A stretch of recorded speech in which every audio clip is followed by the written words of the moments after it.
მადლობთ ბატონ დიმიტრი მოგზანებისთვის. გასაკვირვებელი რიგში მინდა გითხრათ უკრაინაში განვითარებულ მოვლენებთან დაკავშირებით როგორ აფასებთ და როგორ ერთიანი პროგნოზი როგორ შეიძლება დასრულდეს იქ მიმდინარე პროცესები. დღეს საქართველოს განვითარების მომავალი, საქართველოს დემოკრატიის მომავალი და საქართველოს დამოუკიდებლობის შენარჩუნება გადის უკრაინაზე. სამწუხაროდ დასავლეთის პასიურობა ბოლო წლების განმავლობაში გამოიწვია ის, რომ პუტინი ცდილობს უკვე ღიად და დაუფარავად საბჭოთა კავშირის აღდგენას. 2008 წელს მთავარი დარტყმა ბოროტების იმპერიის მივიღეთ ჩვენ. 2014-ში ამ დარტყმას იღებს უკრაინელი ხალხი. და ბუნებრივი არის, რომ ჩვენ უნდა ვიყოთ ამ ხალხთან ერთად, გარდა პრაგმატული და პოლიტიკური ინტერესებიდან გამომდინარე, ასევე აწმინდა ადამიანური და მორალური თვალსაზრისით, რადგან 2008 წელს უკრაინამ ძალიან დიდი წვლილი შეიტანა ჩვენი დემოკრატიის, ჩვენი დამოუკიდებლობის შენარჩუნებაში. პოლონეთთან და ბალტიის ქვეყნებთან ერთად მან გააკეთა ყველაფერი იმისათვის, რომ ჩვენ მოგვერია ამ ბოროტების იმპერიის პირველი ერიში 21 საუკუნეში. ამიტომ კარგია, რომ საქართველოს პარლამენტმა მიიღო როგორც იქნა რეზოლუცია, განცხადება, ჩემი აზრით დაგვიანებულია, მაგრამ ჯობია გვიან ვიდრე არასოდეს და ბუნებრივია, რომ ქართველი ხალხი იქნება უკრაინელ ხალხთან ერთად. იანუკოვიჩს ჩემი თვალსაზრისით პოლიტიკური პერსპექტივა უკვე არ აქვს ამ ქვეყანაში. მას აქვს შესაძლებლობა, რომ შედარებით იოლად გამოვიდეს ამ სიტუაციიდან, ამისთვის მან უნდა დაითხოვოს მთავრობა, უნდა დაშალოს პარლამენტი და გამოაცხადოს ახალი არჩევნები. ეს მისცემს მას შესაძლებლობას, რომ შეინარჩუნოს თავისთვის კონკრეტული გარანტიები, რომელიც შეიძლება იყოს, მაგრამ ყველა ხედავს უკვე, რომ პოლიტიკურ დღის წესრიგს უკრაინაში კარნახობს არა ოპოზიცია, არამედ ხალხი, მაიდანი და ხალხთან დაშინებით, სროლით, გრთამებით შეუძლებელი არის რამის მიღწევა. აქედან გამომდინარე, ჩემი აზრით სუბიექტური შეიძლება მე ვცდები, მაგრამ იანუკოვიჩი არის განწირული. ეს ხალხი უკან არ დაიხევს, იმიტომ რომ ამ ახალგაზრდებს წაართვეს ყველაზე მნიშვნელოვანი, რაც შეიძლება ქონდეთ, ეს არის მომავალი. თავისი და თავისი ქვეყნის მომავალი. უბრალოდ არ წაართვეს, ცდილობენ რომ წაართვეს. რაც შეეხება თვითონ ევროპის დამოკიდებულებას, როგორც ცნობილია, უკრაინის ევროინტეგრაციაში საკითხში მთავარი ლობისტი იყო გერმანია, თუმცა დღეს ანგელა მერკელის განცხადება იყო, სადაც ისაუბრობს, რომ უკრაინისთვის საერთო სანქციების შემოღება ამ ეტაპზე მას მიუღებლად მიაჩნია. ამდენად პრინციპული არის ევროპა, მაშინ როდესაც მეიდანზე გამოსული ხალხი სწორედ ევროპისკენ ინტეგრაციას იწვევს. ევროპა ახლა ცდილობს ბოლომდე არ გაამწვავოს სიტუაცია. ბუნებრივი არის, თქვენ აბსოლუტურად სწორად აღნიშნეთ, რომ გერმანია არის მთავარი ლოკომოტივი, რომელიც ავანგარდში არის უკრაინის ევროკავშირში ინტეგრაციის. ბუნებრივი არის, რომ იქ არის სერიოზული ეკონომიკური ინტერესები, მაგრამ ევროპა ეცდება ბოლომდე არ გაამწვავოს სიტუაცია, არ ჩაერიოს ღიად ამ კონფლიქტში, მაგრამ ის რაოდენობა ხალხის, რომელიც არის გამწარებული, ის რაოდენობა მოქალაქეების, უკრაინის მოქალაქეების, რომლებიც აპროტესტებენ საბჭოთა კავშირში გაწევრიანებას, მემაძლევს შესაძლებლობას, რომ თქვა, რომ ეს პროცესი არ გაჩერდება და ეს პროცესი ლოგიკურ დასასრულამდე მიიღო. მიმართულებით რუსეთმა გადმოწია საზღვარი სოჩის ოლიმპიადის დაწყებიდან რამდენიმე თვით ადრე, ითქვა, რომ ეს არის დროებითი მოვლენა. თქვენ როგორ აფასებთ და ეს არის თუ არა კიდევ ერთი დამატებითი მიზეზი, რის გამოც საქართველოს მოუვარდი უნდა თქვას ამ ოლიმპიადაში მონაწილეობა? მე ოლიმპიადასთან დაკავშირებით ჩემი აზრი გამოვხატე ზუსტად 1 წლის წინ, როდესაც თქვი საქართველოს არ უნდა მიიღოს მონაწილეობა ამ ოლიმპიადაში და მაქსიმალურად ყველაფერი გააკეთოს იმისათვის, რომ თელმა მსოფლიომ გაიგოს თუ რატო ჩვენ ამაზე უარს ვამბობთ. ზუსტად 1 წლის წინ აქ ჩვენ საუბრობდით იმაზე, რომ რუსეთთან მოლაპარაკებებს აზრი არ აქვს და მთავრობა დაინახავს ამას, როგორც ჩანს უკვე დაინახა, იმიტომ რომ რიტორიკა მთლიანად შეიცვალა საქართველოს მთავრობის, თქვენ თვითონ ხედავთ. საუბარი არის იმაზე, რომ აი ჩვენი კეთილი ნაბიჯები არ არის შეფასებული და ასე შემდეგ და ასე შემდეგ. არ იქნება შეფასებული არანაირი კეთილი ნაბიჯები. საქართველოს მთავრობის მხრიდან. ეს ეტაპი ჩვენ გავიარეთ 2004-2005 წელს. როდესაც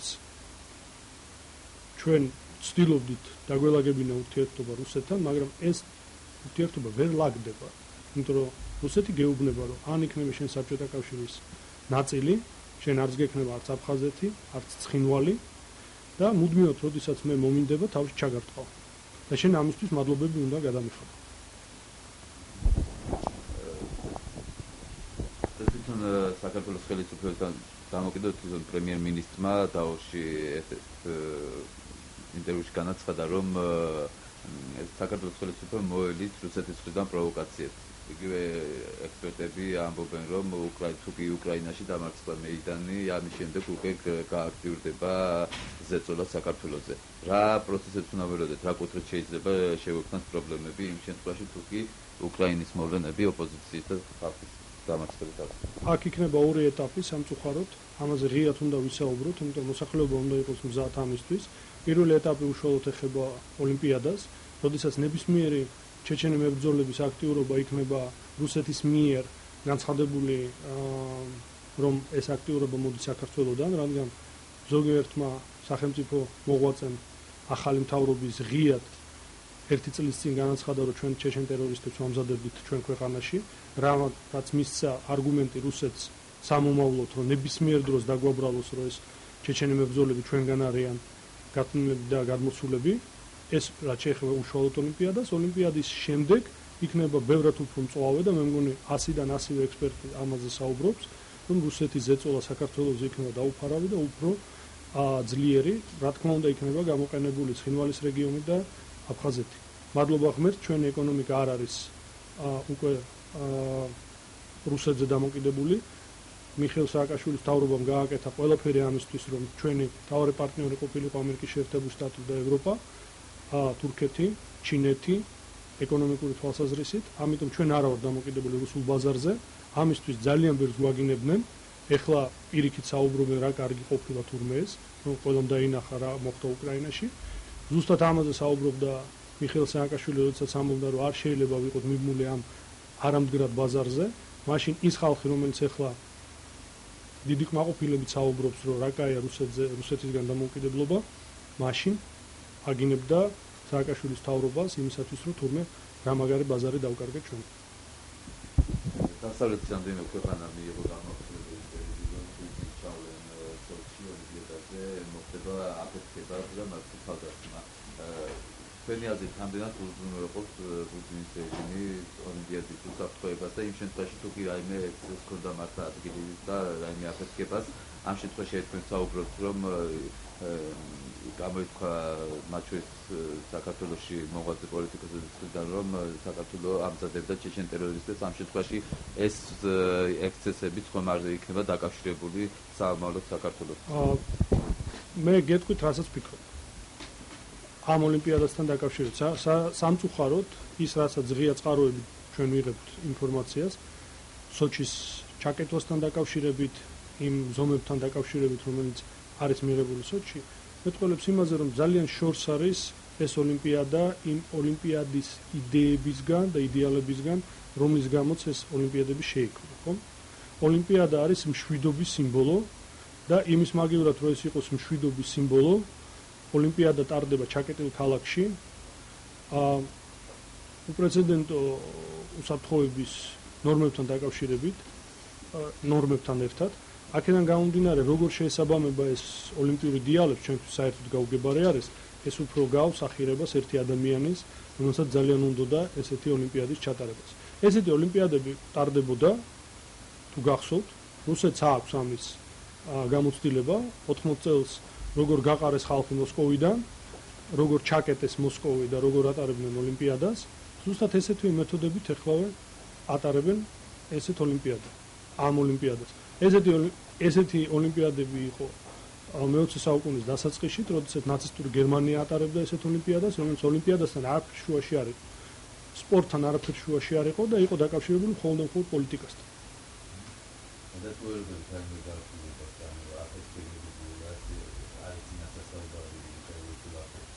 ვერც ერთი ნორმალური ადამიანი მხარს ტერორისტულ აქტებს ვერ დაუჭერს. ეს არის აბსოლუტურად ბუნებრივი. მაგრამ სამწუხაროდ ის კვლავ იმეორებ ღია ინფორმაცია, რომელიც ვრცელდება, მიუთითებს იმაზე, რომ ჩეჩენი მებრძოლები გააკეთებენ ყველაფერს და ეცდებიან, რომ გააკეთონ ყველაფერი იმისათვის, რომ პრობლემები შეუქმნან ამ პოლიტიკურ, მე დავარქმევდი ამას, ამ პოლიტიკურ ოლიმპიადას.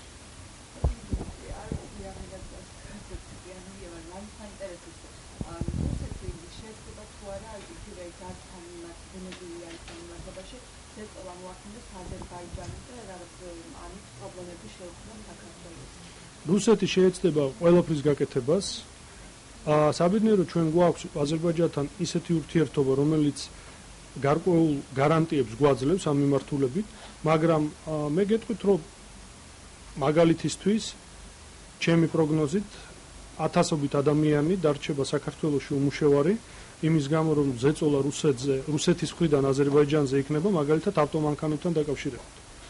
ანუ თქვენ იცით რომ რუსთავის ბაზრობაზე არის დასაქმებული დაახლოებით 5000 ადამიანი და ძირითადი მყიდველი ამ მანქანების ეს არის აზერბაიჯანის მოქალაქეები.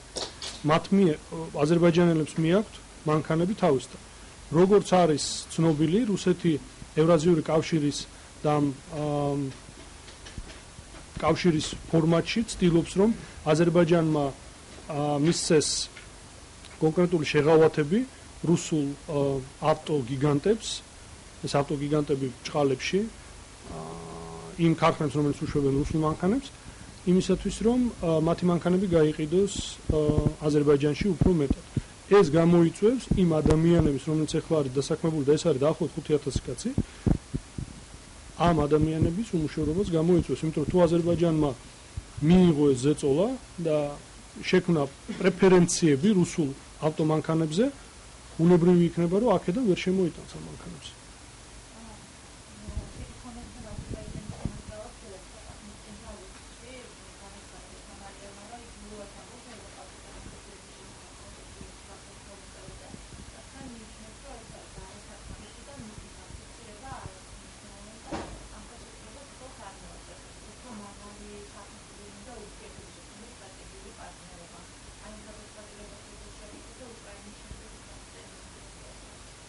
აზერბაიჯანს ჩვენ რომ კონდეს ისეთი ნავთობის და გაზის მარაგი როგორც აქვს აზერბაიჯანს, ჩვენს გვექნებოდა შესაძლებლობები ესეთი მოთხოვნები წაგვეყენებინა. აზერბაიჯანი პოზიცირებს თავის თავს როგორც დამოუკიდებელ მოთამაშეს და მდგრადობა ამ ქვეყნის ფინანსური მდგრადობა პრეზიდენტს აძლევს ამის შესაძლებლობას, აზერბაიჯანის პრეზიდენტს აძლევს ამის შესაძლებლობას. აზერბაიჯანს უკრაინას ვერ შეადარებთ, იმიტომ რომ აზერბაიჯანს ყავს ძალიან ძლიერი პარტნიორი მოთამაშე თურქეთი, რომელთან ერთად წყვილში ის წარმოადგენს ძალიან სერიოზულ მსოფლიო მოთამაშეს, რომელიც ცდილობს დამოუკიდებელი თამაში განახორციელოს. განცხადებასთან დაკავშირებით მან თქვა, როდესაც კითხეთ მას ევროკავშირთან დაახლოებით პროცესზე, მან განაცხადა, რომ არ უნდა გაგვიკვირდეთ, რომ გამოჩნდებიან თქვენთან ადამიანები, რომლებიც დაგაშორებენ და დაგარწმუნებენ იმაში, რომ თქვენი ადგილი არ არის ევროპულ ოჯახში. დაახლოებით ასეთი იყო ის განცხადება. რაც გულისხმობდა, როგორ ფიქრობთ დიმიტროვი და საერთოდ როგორ ახალგაზრდა? ნებისმიერ საზოგადოებაში, ეს იქნება საქართველო თუ ნებისმიერი სხვა ქვეყანა, არსებობს რეტროგრადთა ჯგუფი. საბედნიეროდ ესენი არ არიან უმრავლესობა ჩვენ ქვეყანაში. ეს არის ხალხი, რომელიც არის ორიენტირებული წარსულზე. ეს არის ხალხი, რომელსაც ძალიან მოსწონდა თუ როგორ ცხოვრობდა ის. ეს იქნებოდა კორუმპირებული შევარდნაძის რეჟიმი, ეს იქნებოდა საბჭოთა კავშირი და ასე შემდეგ. გარდა ამისა არსებობს ხალხი, რომელსაც ბუნებრივი აქვს ჩვეულებრივი ნოსტალგია თავის ახალგაზრდობაზე. იმიტომ რომ ეხლა ადამიანი, რომელიც ეხლა 70 წლის არის, ბუნებრივია საბჭოთა კავშირის დროს იყო ახალგაზრდა და ამ ახალგაზრდობის მიმართ მას გააჩნია კონკრეტული ნოსტალგია და ბუნებრივია იქნება ადამიანები, რომლებიც ეცდებიან ამ რეტროგრადული აზროვნებით სპეკულირება და დამტკიცება იმისი, რომ ჩვენი ადგილი ევროპაში არ არის. საბედნიეროდ ეს ხალხი უმრავლესობა არ არის, საბედნიეროდ ამ ქვეყანაში ძალიან ძლიერი ფასეულობები არის ახალგაზრდობაში, რომელიც საბჭოთა კავშირში არ უცხოვრია და ეს მალნე იდეოლოგია თავის თავზე არ განიცადა. აქედან გამომდინარე, ზუსტად ახალგაზრდების ხელში არის ამ ქვეყნის მომავალი. დიდი მადლობა.